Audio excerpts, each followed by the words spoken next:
ಈಗಾಗಲೇ ಅಂದರೆ ಸಿನಿಮಾನ ತೋರಿಸಿದ್ದಾರೆ, ಕೆಲವರು ನಿಮಗೆ ಒಂದು ಒಪಿನಿಯನ್ ಕೊಟ್ಟಿದ್ದಾರೆ.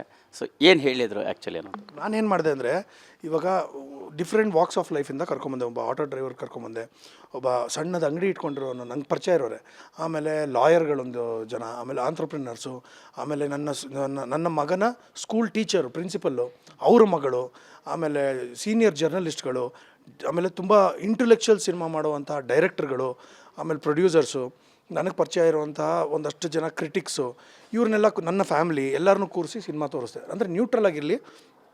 ಇವಾಗ ಏನಂದರೆ, ನಮ್ಮ ಸ್ನೇಹಿತರು ಯಾರಾದರೂ ಬಂದಾಗ ನಮ್ಮ ಪಿಕ್ಚರ್ ಚೆನ್ನಾಗಿಲ್ಲ ಅಂದ್ರೂ ಚೆನ್ನಾಗಿದೆ ಅಂತ ಹೇಳೋವಂಥ ಅನಿವಾರ್ಯತೆ ಬಂದ್ಬಿಡುತ್ತೆ, ಯಾಕಂದರೆ ಬೇಸರ ಆಗುತ್ತಲ್ಲ. ಬಟ್ ಇಲ್ಲಿ ಇಟ್ ವಾಸ್ ಅನ್ಬಯಾಸ್ಡ್, ಯಾರು ಏನು ಬೇಕಂದ್ರೆ ಹೇಳ್ಬೋದು ಮುಕ್ತವಾಗಿ ಅಂತ ಬಿಟ್ಬಿಟ್ಟಿದ್ದೆ. ಸೊ ಅಲ್ಲಿ ನನಗೆ ಸಿಕ್ಕಂಥ ಪ್ರತಿಕ್ರಿಯೆ ಹೆಂಗೆ ಅಂದರೆ, ನಾನು ಈ ಸಿನಿಮಾನ ಯಾಕೆ ನವೆಂಬರ್ 28ಕ್ಕೆ ಮಾಡಬೇಕು ಅಂತ ಇದ್ದೀನಿ ಅಂತಂದರೆ, ಒಂದು ಡಿಸೆಂಬರಲ್ಲಿ ಅದ್ಭುತವಾದಂತಹ ಕನ್ನಡ ಸಿನಿಮಾಗಳು ಬರ್ತಾಯಿದೆ ಸಾಲಾಗಿ.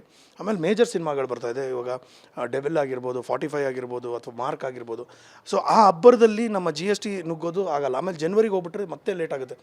ಯಾಕಂದರೆ ಜನವರಿಯ ನಂತರ ಏನಾಗುತ್ತೆ, ಒಂದು ಆ ನ್ಯೂ ಇಯರ್ಸು ಅದು ಇದೆಲ್ಲ ಒಂದು 10 ದಿನ ಕಳೆದಾಕ್ಬಿಡ್ತಾಯಿ. ಸೊ ನನ್ನ ಸಿನಿಮಾ ಹಳೇದಾಗೋದು ಬೇಡ ಅಂತ ಇನ್ನೊಂದು ಭಾಳ ಮುಖ್ಯವಾಗಿ ಏನಂದರೆ, ಒಂದು ಇಡೀ ಯೂನಿವರ್ಸು ನಿಮ್ಗೇನೋ ಒಂದು ಸೈನ್ ಕೊಡುತ್ತೆ ಜಗೆ. ಈ ಒಂದು ಕೆಲಸ ಮಾಡೋದಕ್ಕೆ ಹೋಗಬೇಕಾದ್ರೆ ಇದು ಮಾಡಬೇಕಾ ಬೇಡ. ಇವಾಗ ಯಾವುದಾದ್ರೂ ಒಂದು ಕೆಲಸ ಮಾಡೋದಕ್ಕೆ ಹೋದಾಗ ಎಲ್ಲೋ ಒಂದು ಟೈರ್ ಪಂಚರ್ ಆಗೋಗುತ್ತೆ ಅಥವಾ ಎಡುತ್ತೀರ ಏನೋ ಆದಾಗ, it is a way of saying ಇದನ್ನು ಇವಾಗ ಮಾಡಬೇಡ, ಬಿಟ್ಬಿಡು ಅಂತ. ಬಟ್ ನನಗೆ ಒಂದೇ ದಿನ ಹಲವಾರು ಜನ ಫೋನ್ ಮಾಡಿಬಿಟ್ಟು, ಅಣ್ಣ ನಾನು ಪ್ರಾಮಾಣಿಕವಾಗಿ ಹೇಳ್ತಾ ಇದ್ದೀನಿ, ದಯವಿಟ್ಟು GST ಸಿನಿಮಾ ರಿಲೀಸ್ ಮಾಡಿ, ನಿಮ್ಮ cinema is going to be a super hit ಅಂತ. ಒಂದೇ ದಿನ 4-5 ಜನ ಫೋನ್ ಮಾಡಿ ಹೇಳೋದಿದೆಯಲ್ಲ, it is an universe telling me. ಇಡೀ ಪ್ರಪಂಚ ಹೇಳ್ತಾ ಇದೆ, ಒಂದು ವಿಶ್ವ ಹೇಳ್ತಾ ಇದೆ, ನೀನು ಈ ಕೆಲಸ ಮಾಡು ಅಂತ. ಪ್ರಾಬ್ಲಿ ಅದನ್ನೊಂದು ಧೈರ್ಯವಾಗಿ ನುಗ್ಗಿದ್ದೀನಿ. ಆಮೇಲೆ ನಿಜವಾಗ್ಲೂ ನಾನು ಪ್ರಚಾರ ಸ್ಟಾರ್ಟ್ ಮಾಡಿದಾಗ್ಲಿಂದನೂ ನನಗೆ ಸಿಕ್ಕಿರುವಂಥ ಒಂದು ಅಭೂತಪೂರ್ವವಾದಂಥ ಒಂದು ರೆಸ್ಪಾನ್ಸು. ಆಮೇಲೆ ಎಲ್ಲರೂ ಈ ಸಿನಿಮಾ ಗೆದ್ದೇ ಗೆಲ್ತೀಯಾ ಅಂತಲೇ ಹೇಳಿರೋದು. ಆ್ಯಂಡ್ ನನಗೇನು ಗೊತ್ತಾ, ನಮ್ಮವ್ರು ಹೇಳೋದು ಬೇರೆ, ಅಂದರೆ ಇವಾಗ ನನ್ನ ಫ್ರೆಂಡ್ಸ್ ಹೇಳೋದು ಬೇರೆ. ನನಗೆ ಬಂದಿರೋಂಥ ಅಷ್ಟು ಜನ ಜರ್ನಲಿಸ್ಟ್ ಫ್ರೆಂಡ್ಸು, ಅವರು ಇಲ್ಲ ಬಾಸ್, ನಿಮ್ಮ ಹೊಡಿತೀರಾ ಈ ಸಿನಿಮಾ ಗೆದ್ದೇ ಗೆಲ್ತೀರಾ ಅಂತ. ನಿನ್ನೆ ನಾನು ಹೇಳಿದಾಗೆ 15 ನಿಮಿಷ ಟ್ರಿಮ್ ಮಾಡಿದ್ದೀನಿ. ಆಮೇಲೆ ಸಿನಿಮಾ ಫುಲ್ ಲೆಂತ್ ನೋಡಿರೋರಿಗೆ ಇಷ್ಟ ಆಗಿದ್ದು. ಈಗ 15 ನಿಮಿಷ ನೋಡ್ಬಿಟ್ಟು ನೆನ್ನೆ ಒಬ್ಬರು ನನ್ನ ಸೌಂಡ್ ಕರೆಕ್ಷನ್ಗೆ ಅಂತ ಕಳಿಸಿದಾಗ ಅಲ್ಲಿಗೆ ಹೋಗಿದ್ರು ನಮ್ಮ ಟೀಮವರೇ.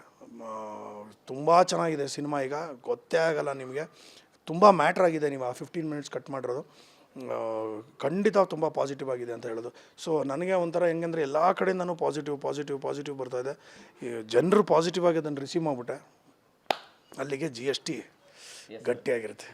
GST ಗಟ್ಟಿಯಾಗೋ ಭರವಸೆಯಲ್ಲಿದ್ದೀರಿ. ಇದೆಲ್ಲದರ ಜೊತೆಗೆ ಕನ್ನಡ ಚಿತ್ರೋದ್ಯಮದ ಬೆಳವಣಿಗೆಗಳು ನೋಡ್ತಾ ಇದ್ದೀರಿ. ಈಗ ಅಂದರೆ ಡಿಸೆಂಬರಲ್ಲಿ ಡೆವಿಲ್ ಬರ್ತಾ ಇದೆ, ಮಾರ್ಕ್ ಬರ್ತಾ ಇದೆ, 45 ಬರ್ತಾ ಇದೆ.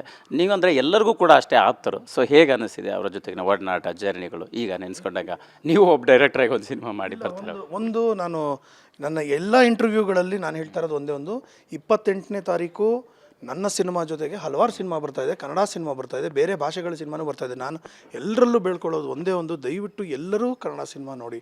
ನನಗೆ ಅರ್ಥ ಆಗುತ್ತೆ, ಒಂದು ಸಿನಿಮಾ ನೋಡಬೇಕು ಅಂದರೆ ಈ ಟ್ರಾಫಿಕಲ್ಲಿ ಬಂದು ಅಲ್ಲಿ ಟಿಕೆಟ್ ತೊಗೊಂಡು ಒಂದು 3-4 ಜನಕ್ಕೆ ಅದು ಖರ್ಚು ಎಲ್ಲ ಇದೆ. ಆದರೆ ನಾವು ಕೂಡ ಕೋಟ್ಯಾಂತರ ರೂಪಾಯಿ ಹಾಕಿ ಎಕ್ಸ್ಪೆಕ್ಟ್ ಮಾಡೋದೇನೆಂದರೆ ನಿಮಗೆ ಎಂಟರ್ಟೈನ್ಮೆಂಟ್ ಕೊಡಬೇಕು ಅಂತ. 28ನೇ ತಾರೀಕು ರಿಲೀಸ್ ಆಗ್ತಿರುವಂಥ ಅಷ್ಟೂ ಸಿನಿಮಾಗಳಿಗೆ ನನ್ನ ಕಡೆಯಿಂದ ಶುಭ ಹಾರೈಕೆ, ಕನ್ನಡ ಸಿನಿಮಾಗಳಿಗೆ ಶುಭ ಹಾರೈಕೆ. ಯಾಕಂದರೆ ಈ ಒಂದು ಬೇರೆ ಭಾಷೆಯ ಒಂದು ಹಬ್ಬರದಲ್ಲಿ ನಾವೆಲ್ಲೋ ಒಂದು ಕಡೆ ಹೋಗ್ಬಿಡ್ಬಾರ್ದು, ಕನ್ನಡ ಸಿನಿಮಾ ಗಟ್ಟಿಯಾಗಿ ನಿಲ್ಲಬೇಕು. ಸೊ ಎಲ್ಲರಿಗೂ ಆಲ್ ದ ವೆರಿ ಬೆಸ್ಟ್ ಹೇಳ್ತೀನಿ ಅವತ್ತು ರಿಲೀಸ್ ಆಗ್ತಿರೋ ಕನ್ನಡ ಸಿನಿಮಾಗೆ.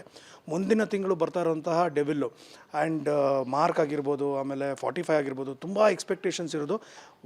ವರ್ಷದ ಅಂತ್ಯದಲ್ಲಿ ಬರುವಂತಹ ಸಿನಿಮಾಗಳಿಗೆ ಒಂದು ಸಿಗುವಂಥ ಪ್ರೋತ್ಸಾಹ ಏನಿದೆ, ಬಿಕಾಸ್ ಆಫ್ ಹಾಲಿಡೇಸ್ ಅಂತ ಹೇಳ್ತಾರೆ, ಅದೆಲ್ಲ ಹೇಳ್ತಾರೆ. ಬಟ್ ಕನ್ನಡ ಸಿನಿಮಾ ಗೆಲ್ಲಬೇಕು, ಎಲ್ಲ ಕನ್ನಡ ಸಿನಿಮಾನೂ ಮೆರಿಬೇಕು. ಯಾಕೆಂದರೆ ಮುಂಚೆ ಅಣ್ಣವರಿದ್ದಾಗ ಇಡೀ ಫ್ಯಾಮಿಲಿ ಥರ ಇದ್ದಂಥ ಲಿಟ್ರಲಿ ಒಂದು ತುಂಬು ಮನೆಯ ಒಂದು ವಟಾರದಲ್ಲಿದ್ದಂತಹ ಒಂದು ಫುಲ್ ಕಂಪ್ಲೀಟ್ ಫ್ಯಾಮಿಲಿ ಥರ ಇದ್ದಿದ್ದು ಕನ್ನಡ ಇಂಡಸ್ಟ್ರಿ. ಮತ್ತೆ ಆ ಸುವರ್ಣ ದಿನಗಳು ಬರಬೇಕು, ಕನ್ನಡ ಸಿನಿಮಾ